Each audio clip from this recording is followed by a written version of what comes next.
കൊണ്ടോട്ടി നഗരസഭ ചെയർപേഴ്സൺ നിത ഷെയറാണ്. ഇന്നലെ ഒരു ബ്ലോഗർ എനിക്കെതിരെ വളരെ മോശമായ പരാമർശം പറഞ്ഞുകൊണ്ട് ഒരു വീഡിയോ ചെയ്തത് എൻ്റെ ശ്രദ്ധയിൽപ്പെട്ട്. ഈ വ്ളോഗർ ജുനൈസ് പാണാലി എന്നാണ് തോന്നുന്നു. അദ്ദേഹം വിമർശിക്കുന്നത് ഒരു പക്ഷേ നല്ലത് വിമർശിക്കാം. എന്താ വെച്ചാൽ ഒരു പദവിയിലുള്ള ഒരാളെ വിമർശിക്കാനുള്ള എല്ലാ അധികാരവും ജനങ്ങൾക്കുണ്ട്. പക്ഷേ അത് നഗരസഭ എന്ത് ചെയ്തു അല്ലെങ്കിൽ MLA എന്ത് ചെയ്തു എന്നുള്ളത് മാത്രം അറിഞ്ഞുകൊണ്ടായിരിക്കണം വിമർശിക്കുക. ഇപ്പൊ ഇതിനെതിരെ ഒരുപാട് വ്ളോഗേഴ്സ് അതുപോലെ തന്നെ സോഷ്യൽ മീഡിയയിൽ നിന്നൊക്കെ നമുക്ക് ഒരുപാട് മെസ്സേജുകളും അവർ ഡയറക്റ്റ് വിളിച്ചിട്ടും അതുപോലെ തന്നെ പല association, bus association, police, traffic, ഇങ്ങനെയുള്ള പല വ്യക്തികള് നമ്മളെ കോണ്ടാക്ട് ചെയ്ത സമയത്ത് നഗരസഭയ്ക്ക് ചെയ്യാൻ പറ്റുന്ന എല്ലാ കാര്യങ്ങളും നഗരസഭ ചെയ്തു തരാന്നുള്ളത് തീർത്തും പറഞ്ഞതാണ്. അതുപോലെ തന്നെ ഇതിൽ പരാമർശിച്ചു ഈ കോറി വേസ്റ്റ് ആരും നമ്മൾ 4 or 5 പ്രാവശ്യം അവിടെ കോറിമൊക്കെ ഇട്ടിട്ടുണ്ട്. നഗരസഭയിലുള്ള പരിധിയിൽ എല്ലാഞ്ഞിട്ട് പോലും അൺഒഫീഷ്യൽ ആയിട്ട് നമ്മൾ ചെയ്യാനുള്ളത് ചെയ്തു.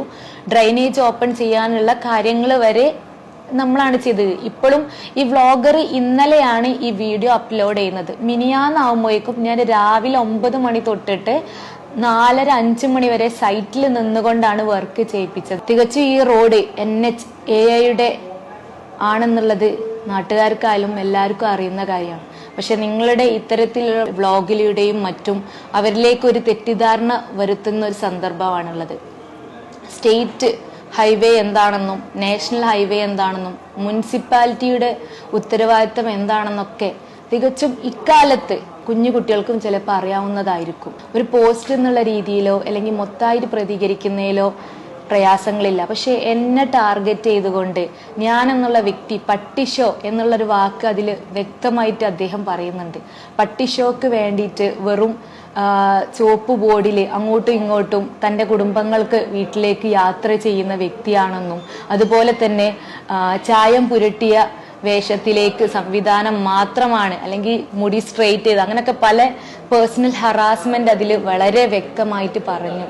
നഗരസഭ എന്നുള്ള രീതിയിൽ, നഗരസഭാ ചെയർപേഴ്സൺ എന്നുള്ള രീതിയിൽ ഞാൻ ഇടപെട്ടിട്ടുണ്ടോ, ഞാൻ ലെറ്റർ അയച്ചിട്ടുണ്ടോ, ഇതിന് നടപടികൾ എത്രത്തോളം സ്പീഡാക്കാൻ നോക്കിയിട്ടുണ്ടോ, MLA ആയിട്ട് കോണ്ടാക്ട് ചെയ്തിട്ടുണ്ടോ, ഇങ്ങനെയുള്ള കാര്യങ്ങളൊക്കെ നിങ്ങൾ അറിയണം.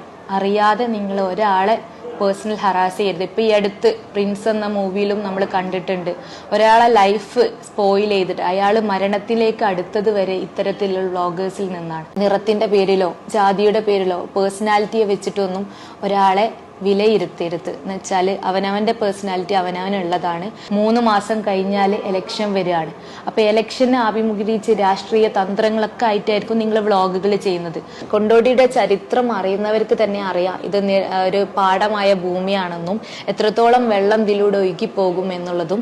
അതുപോലെ തന്നെ കഴിഞ്ഞ വർഷങ്ങളായി അതിന്റെ മുന്നത്തെ വർഷങ്ങളായിട്ടൊക്കെ NH 17 ഉണ്ടാവുന്ന ബ്ലോക്കും മറ്റു കാര്യങ്ങളൊക്കെ ഗതാഗത തടസ്സങ്ങളൊക്കെ അറിയുന്നവരാണ്. ഇതിന്റെ ബസിന്റെ അസോസിയേഷനിലെ ആളുകൾ, അതുപോലെ തന്നെ വിവിധ രാഷ്ട്രീയ പാർട്ടിക്കാര്, ഓട്ടോ തൊഴിലാളികൾ അടക്കമുള്ള ആളുകൾ എന്നെ നേരിട്ട് വിളിച്ചുകൊണ്ടും ഇതിന് നമ്മൾ എന്തൊക്കെ ചെയ്തു എന്നുള്ളതൊക്കെ അറിഞ്ഞതാണ്. അവർക്ക് ഞാൻ ഡയറക്റ്റ് ആയിട്ട് ഞാൻ അയച്ച കത്തിന്റെ കോപ്പി അടക്കം കൊടുത്തിട്ടും അവരോട് ഞാൻ പറഞ്ഞതാണ്, ഇത് നമ്മൾ പബ്ലിഷ് ചെയ്യേണ്ട, എനിക്കൊരു ഷോ വർക്കോ അല്ലെങ്കിൽ നമ്മൾ ചെയ്തു എന്നുള്ളത് ജനങ്ങൾ അറിയണ്ട, നമ്മൾ ജനങ്ങൾക്ക് ബുദ്ധിമുട്ടിക്കുന്ന തരത്തിൽ നിന്ന് മാറി ഒരു റിസൾട്ട് ഉണ്ടാക്കാൻ നോക്കിക്കൊണ്ട് നിൽക്കുകയാണ്.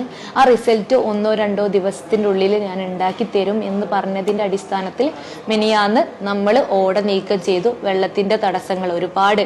ആ ഓട നീക്കം ചെയ്തത് എന്ന് പറഞ്ഞാല് അതിന് പേപ്പർ നടപടി ഇനി എന്ത് സ്വീകരിക്കും പോലും നഗരസഭ, എന്ന് വെച്ചാൽ നഗരസഭയുടെ കർത്തവ്യമല്ല അത്.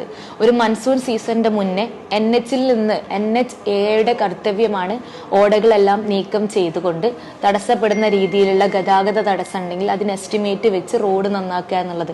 എന്നിട്ടും നഗരസഭ അതൊന്നും നോക്കാതെ ജനങ്ങളെ പ്രയാസങ്ങൾ മനസ്സിലാക്കിയിട്ട് ചെയ്യുന്നുണ്ട്. വിമർശനങ്ങൾ സന്തോഷത്തോടെ സ്വീകരിക്കും, അത് ഇനിയും സ്വീകരിക്കും. ഒരുപാട് വിമർശനങ്ങൾ വരുന്നത് ഒരു വ്യക്തിയെ നല്ലവരാക്കി വാർത്തെടുക്കാനുള്ളതാണെന്ന് തീർച്ചയായും അറിയുന്നുണ്ട്. പക്ഷെ ഇത്തരത്തിലുള്ള കാര്യങ്ങളൊന്നും അറിയാതെ അല്ലെങ്കിൽ നമ്മൾ എന്താ ചെയ്തതെന്ന് അറിയാതെ ഒരാളെ പേഴ്സണലി ഹറാസ് ചെയ്യരുത്. അത് ഒരാൾക്ക് ഒരു പക്ഷെ നിങ്ങളെ അല്ലെങ്കിൽ ഇൻസ്റ്റഗ്രാം പേജിക്ക് വ്യൂവേഴ്സ് കൂടാൻ അല്ലെങ്കിൽ നിങ്ങൾക്ക് 1 മില്യൺ അടിക്കാനൊക്കെ വേണ്ടിയിട്ട് ഒന്നിനെ ടാർഗറ്റ് ചെയ്യരുതെന്ന് മാത്രം എനിക്ക് പറയാം.